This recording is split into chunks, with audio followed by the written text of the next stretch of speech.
नमस्कार दोस्तों, कैसे हैं आप? होप सभी अच्छे होंगे। आज के इस वीडियो के माध्यम से फिर से मैं आपके साथ बीटेक फर्स्ट ईयर का एक और बहुत ही महत्वपूर्ण सब्जेक्ट है। इस सब्जेक्ट का नाम है बी ट्रिपल ई, जिसका पूरा नाम basic electrical and electronics engineering है। ये सब्जेक्ट जो है थोड़ा सा टफ सब्जेक्ट माना जाता है। हर साल इस सब्जेक्ट के अंदर बहुत सारे बच्चों का बैक लगता है, क्योंकि इसके अंदर न्यूमेरिकल प्रॉब्लम्स भी आती हैं और साथ ही साथ आपकी थ्योरी के अंदर थ्योरम वगैरह भी ये पूछता है। मतलब आप जो थ्योरम है उनको प्रूव करो या उनको पूरा एक्सप्लेन करो, इस टाइप से पूछ लेता है। तो चलिए आज मैं आपको इस वीडियो के माध्यम से इस सब्जेक्ट के 20 मोस्ट मतलब very very important question share करने वाला हूं, जिन बच्चों को इस सब्जेक्ट को लेके प्रॉब्लम्स हो रहा है, कैसे इस सब्जेक्ट में पास होंगे। बहुत कम टाइम है, तो डेफिनेटली अगर आप इन क्वेश्चंस को फॉलो कर लेंगे, अच्छे से पढ़ लेंगे और अच्छे से मेन सेमेस्टर एग्जाम में अटेम्प्ट कर देंगे, तो 100% आप सब्जेक्ट में क्लियर हो जाएंगे। ये जो वीडियो, इस वीडियो के अंदर मैं आपको जो 20 क्वेश्चन शेयर करने वाला हूँ, इसमें इंपॉर्टेंट क्वेश्चंस तो शेयर करूंगा, उसी के अंदर वेरी वेरी इंपॉर्टेंट क्वेश्चंस भी मैंने मार्क कराए हैं। तो अगर आप जैसे कि 20 क्वेश्चंस भी नहीं पढ़ पा रहे हैं और जो स्टार वाले क्वेश्चंस हैं इनको भी पढ़ लेंगे, तो डेफिनेटली आप अपना पासिंग मार्क्स तो लेके आ जाएंगे। तो चलिए स्टार्ट करते हैं। स्टार्ट करने से पहले मैं आपसे रिक्वेस्ट करना चाहूंगा, आप लोग वीडियो देख लेते हैं, लाइक नहीं करते, शेयर नहीं करते और सब्सक्राइब नहीं करते, तो बड़ा दुख होता है। अगर आप ये सब चीज़ें नहीं करेंगे तो आने वाले टाइम में बीटेक फर्स्ट ईयर के जो और सब्जेक्ट्स हैं उनके मैं आपको क्वेश्चंस नहीं दूंगा। अगर आप ये सब चीज़ें करते हैं तो डेफिनेटली क्वेश्चंस तो मिलेंगे और सब्जेक्ट के, आपको इनके आंसर भी मिलेंगे, कैसे लिखना चाहिए, कैसे अटेम्प्ट करना चाहिए, इन सब चीज़ों के रिगार्डिंग आपको गाइडेंस मिलता रहेगा।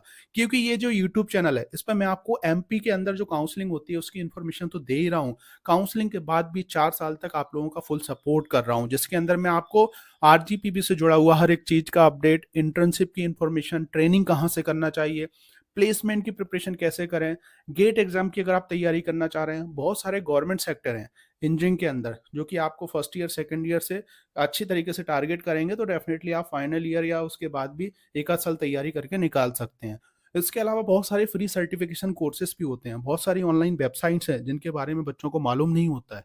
उन सब के रिगार्डिंग मैं आपको आने वाले टाइम में वीडियोस इन्फॉर्मेशन देता रहूंगा, क्योंकि मैं खुद मध्य प्रदेश में लगातार 13-14 साल से टीचिंग कर रहा हूँ। 8-10 साल से बच्चों को एमपीडीटी काउंसलिंग की इन्फॉर्मेशन सपोर्ट दे रहा हूँ। हम लोग काउंसलिंग भी करके देते हैं। इस साल भी हमने बहुत सारे बच्चों की काउंसलिंग की जिनको उनका मनपसंद कॉलेज मिल गया। तो ये मेरा कॉन्टैक्ट नंबर है, अगर आपके मन में कुछ भी क्वेश्चन हैं आप मुझे व्हाट्सएप पर मैसेज छोड़ दीजिएगा। जब भी मैं फ्री रहूंगा आपको रिप्लाई करके, आंसर देके सॉल्यूशन देने की कोशिश करूंगा। तो चलिए स्टार्ट करते हैं। तो इसमें जो फर्स्ट यूनिट है, फर्स्ट यूनिट का जो पहला क्वेश्चन है वो इस प्रकार है, what do you understand by sources. आप सोर्सेस से क्या समझते हैं इसके बारे में पूरा लिखें। इसके अलावा discuss about different types of dependent and independent voltage and current with suitable sketch. मतलब आपको डायग्राम के माध्यम से dependent and independent voltage and current के बारे में लिखना होगा और एक्सप्लेन करना होगा। पहला ये क्वेश्चन है इस सब्जेक्ट का फर्स्ट यूनिट का। दूसरा जो क्वेश्चन है, ये जो क्वेश्चन है हर साल आपके मेन सेमेस्टर एग्जाम में आता है और ये थ्योरम बेस्ड क्वेश्चन है। तो यहाँ पे लिखा हुआ है state and prove superposition theorem. तो यहाँ पर सुपरपोजिशन थ्योरम अलग है, इसके अलावा थेमनिन थ्योरम जो है ये अलग है। तो कभी कभी कंबाइंड पूछ लेगा, कभी कभी जो है आपको इंडिविजुअल जो है ये सिर्फ थ्योरम पूछेगा, या कभी आपको ये थ्योरम पूछ लेगा। अगर कंबाइंड पूछेगा तो डेफिनेटली ज्यादा नंबर का ये क्वेश्चन आने वाला है। थर्ड नंबर का जो क्वेश्चन है यूनिट 1 का, ये भी वेरी वेरी इंपॉर्टेंट क्वेश्चन है। किरचॉफ करंट लॉ या वोल्टेज लॉ, आपने शायद 12th 11th में ये पढ़ा होगा, लेकिन यहाँ पर आपको पूरा इसको एक्सप्लेन करना है, कभी कभी इसको प्रूव भी करना होगा।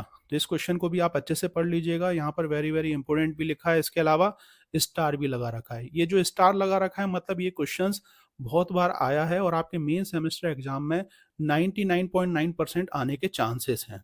इसके अलावा अगर हम बात करें फोर्थ नंबर का जो क्वेश्चन है, एक्सप्लेन डेल्टा स्टार या कभी कभी स्टार डेल्टा ट्रांसफॉर्मेशन, इस टाइप से ये क्वेश्चन पूछ लेता है। तो कभी कभी आपको इस टाइप से पूछेगा एक्सप्लेन डेल्टा स्टार, मतलब ये डेल्टा टू स्टार के फॉर्म में ट्रांसफॉर्मेशन के बारे में लिखें या फिर स्टार टू डेल्टा के ट्रांसफॉर्मेशन के बारे में लिखें। इसके अलावा यूनिट 1 के अंदर आपको न्यूमेरिकल प्रॉब्लम भी सॉल्व करना होंगे, क्योंकि इस सब्जेक्ट के अंदर न्यूमेरिकल प्रॉब्लम भी आते हैं। तो इसमें ज़्यादा टफ नहीं होते हैं न्यूमेरिकल प्रॉब्लम, आपको फॉर्मूलेज याद करना है, चीज़ों को समझना है, आप आसानी से जो है न्यूमेरिकल प्रॉब्लम सॉल्व कर सकते हैं। और स्टेप मार्किंग के आपको नंबर भी मिलते हैं, जैसे कि किरचॉफ लॉ के बेस पे, फॉर्मूले के बेस पे आपको न्यूमेरिकल देखने को मिलेंगे, कैलकुलेट करंट, इसके अलावा आपको एक सर्किट बना रखा होगा, उसमें बहुत सारी चीज़ें आपको निकालना होंगी।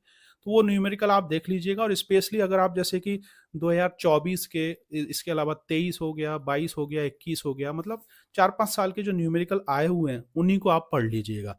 तो ये तो हो गया आपका यूनिट 1। यूनिट 2 की अगर हम बात करें तो यूनिट 2 में जो पहला क्वेश्चन है, यहाँ पर कुछ डेफिनेशंस दे रखी हैं, उनको आपको एक्सप्लेन करना होगा। तो यहाँ पे लिखा हुआ है डिफाइन या एक्सप्लेन फॉलोइंग, जिसमें आपको पहली डेफिनेशन है आरएमएस वैल्यू क्या होती है, इसके बारे में आप लिखें, इसके फॉर्मूले के बारे में लिखें। इसके अलावा फॉर्म फैक्टर क्या होता है, पीक फैक्टर क्या होता है, इसके अलावा एवरेज वैल्यू क्या होती है, एम्पलीट्यूड के बारे में लिखें, साइकिल के बारे में लिखें, टाइम पीरियड के बारे में लिखें, फ्रिक्वेंसी के बारे में, इंस्टेंटेनियस वैल्यू क्या होती है। तो इसमें से आपको जैसे कि 7 नंबर का क्वेश्चन आएगा तो 5 जो डेफिनेशंस हैं वो पूछ लेगा, ठीक है। तो इस टाइप से ये जो क्वेश्चन है ये भी वेरी वेरी इंपॉर्टेंट क्वेश्चन है।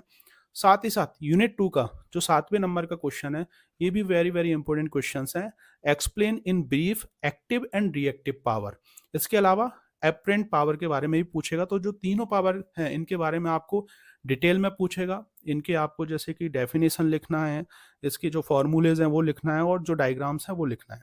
स्पेशली जितने भी जो क्वेश्चंस हैं इनके प्रॉपर तरीके से आप डायग्राम अरेंज करें, जैसे नेट के माध्यम से या बुक से आप सर्च करें और डायग्राम के वे में पूरा एक्सप्लेन करेंगे तो डेफिनेटली अच्छी मार्किंग होती है। 8वें नंबर का जो क्वेश्चन है ये यूनिट 2 का ही है, वेरी वेरी इंपॉर्टेंट क्वेश्चन है ये भी, जिसमें अगर हम बात करें तो ये बात कर रहा है draw phasor diagram of voltage and current. और इसके अलावा यहाँ पर एक क्वेश्चन और है, established relationship between line and phase voltage and current in balanced star connected load. और इसके अलावा ये इस टाइप से भी कभी कभी पूछ लेता है 3 फेस स्टार और डेल्टा कनेक्टेड लोड। तो ये जो 8वें नंबर का क्वेश्चन है थोड़ा सा कंफ्यूजिंग क्वेश्चन है, क्योंकि आने वाले जो यूनिट्स हैं वहां पर भी आपको 3 फेस जो कनेक्टेड लोड है इस टाइप से आपको एक्सप्लेन करें, उसके बारे में लिखें, इस टाइप से देखने को मिलेगा। तो आप जो यूनिट वाइज हैं उन क्वेश्चंस को अच्छे से समझ लें और कैसे इनके आंसर्स देना है वो चीजें आप अच्छे से जरूर समझें। बाकी जो क्वेश्चंस है वो तो आप डायरेक्ट उनके आंसर्स दे सकते हैं। इसके बाद 9th नंबर पे जो क्वेश्चन है determine the power in balanced and unbalanced 3 phase system and their measurement. 10वें नंबर पे हमने मेंशन कर रखा है, इस यूनिट से भी आपको कुछ न्यूमेरिकल प्रॉब्लम्स को सॉल्व करना चाहिए, जो कि किस पे बेस्ड होंगे, ये फॉर्मूलेज हैं लाइन एंड फेस करंट, इसके अलावा एक्टिव एंड रिएक्टिव जो पावर है, जो ऑलरेडी एक क्वेश्चन आता है, थ्योरी क्वेश्चन भी आता है इसके बेस पे। तो इनके आप क्वेश्चन सॉल्व कर लीजिएगा, फॉर्मूले बेस्ड होते हैं, थोड़ा सा अगर आप देखेंगे तो बना सकते हैं। और स्पेशली आप जैसे 2024, 23, इसके अलावा अगर हम बात करें 22, 21, 3-4 साल में जो क्वेश्चन रिपीट हुए हैं उन्हीं पे आप ध्यान दीजिएगा। यूनिट 3 की अगर हम बात करें तो यूनिट 3 का जो सबसे पहला बहुत ही इंपॉर्टेंट क्वेश्चन है compare magnetic circuit with electric circuit in detail. तो ये इसमें कंपैरिजन पूछता है, 7 से 8 कंपैरिजन आपको लिखना है, अच्छे से इसको आप पढ़ लीजिएगा। और इसी में एक क्वेश्चन और है, discuss some of the magnetization characteristic of ferromagnetic material. तो ये भी एक आपको सेपरेट क्वेश्चन देखने को मिलेगा, मतलब इसमें 2 क्वेश्चन आप बोल सकते हैं इनबिल्ड है। 12वें नंबर पे जो क्वेश्चन है ये भी वेरी वेरी इंपॉर्टेंट क्वेश्चन है, जिसमें पहला है आपका explain laws of electromagnetic induction, और साथ ही साथ एक क्वेश्चन और है state the different types of transformer. ये क्वेश्चन आता है describe the construction and general principle of transformer. तो इसमें आपको डिफरेंट टाइप्स के जो ट्रांसफार्मर है उनके बारे में लिखना है, उनके डायग्राम्स बनाना है, और साथ ही साथ उसका जो कंस्ट्रक्शन है उसके प्रिंसिपल के बारे में भी एक्सप्लेन करना होगा। अब हम बात करने वाले हैं यूनिट 3 का ही जो 13वें नंबर का जो क्वेश्चन है, derive an EMF equation for single phase transformer. Very very important question, इसमें स्टार भी लगा रखा है। 14वें नंबर का जो क्वेश्चन है, देखिए यूनिट 3 की अगर हम बात करें तो इसमें कम से कम 4-5 जो क्वेश्चन है वेरी वेरी इंपॉर्टेंट क्वेश्चन हैं जो आते ही हैं। तो यहाँ पर आप 14 नंबर पर देख रहे होगे right short note on voltage regulation, और साथ ही साथ इसमें ये पूछ रहा है describe in detail the losses in transformer.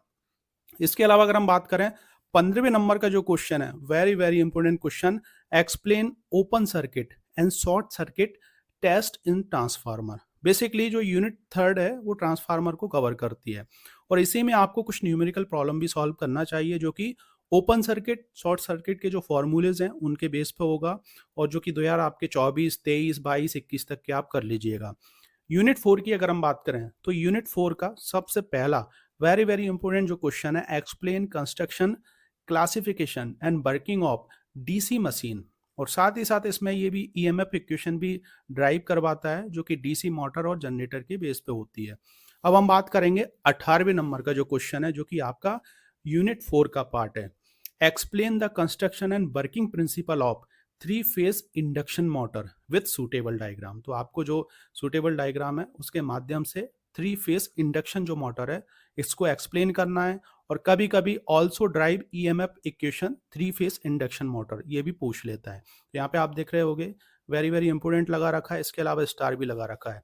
इसके अलावा यूनिट 4 का ही जो 19वां क्वेश्चन है, 19वां जो क्वेश्चन है वो भी बहुत ही महत्वपूर्ण क्वेश्चन है।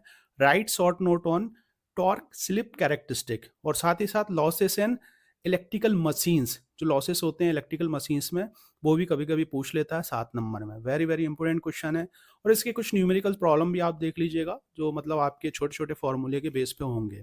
अब हम बात करने वाले हैं यूनिट 5। यूनिट 5 का सबसे पहला जो महत्वपूर्ण क्वेश्चन है जो आपके मेन सेमेस्टर एग्जाम में आता ही है, डी मॉर्गन थ्योरम के बारे में लिखिए यूजिंग 2 वेरिएबल। और इसके अलावा कुछ फॉलोइंग टर्म्स हैं, इनके बारे में आपको लिखना होगा। गेट्स के बारे में जैसे कि logic gate, NOR gate, X OR gate हो गया।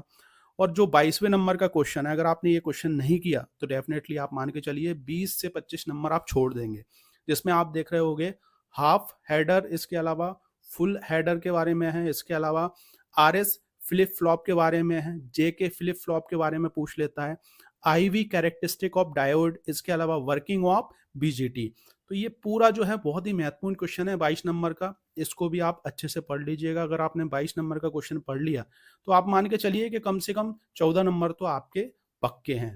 तो ये टोटल जो है आपके 22 क्वेश्चंस हैं, इनको आप अच्छे से पढ़ लें, इनके आंसर्स को लिख लें, अच्छे से जो है मेन सेमेस्टर एग्जाम में इनको अटेम्प्ट करें प्रॉपर तरीके से। फ्लो डायग्राम, जितने भी डायग्राम्स हैं, कैसे एक्सप्लेन करना है फ्लो चार्ट्स के माध्यम से, और बिल्कुल साफ लिखें, तभी जो है आप अच्छे नंबर ला सकते हैं। और इसके बाद जो है हम और भी जो सब्जेक्ट्स हैं फर्स्ट ईयर के, उनके आपको इंपॉर्टेंट क्वेश्चंस देंगे। तो प्लीज़ आप, अगर आपको ये वीडियो अच्छा लगा हो तो इसे लाइक कर दीजिएगा, चैनल को सब्सक्राइब कर लीजिएगा, आगे भी मेरा आपको सपोर्ट मिलता रहेगा। Thank you for watching this video. मिलते हैं नेक्स्ट वीडियो में कुछ अदर इन्फॉर्मेटिव वीडियो के साथ जो कि होने वाला है सिर्फ और सिर्फ आपके लिए हेल्पफुल।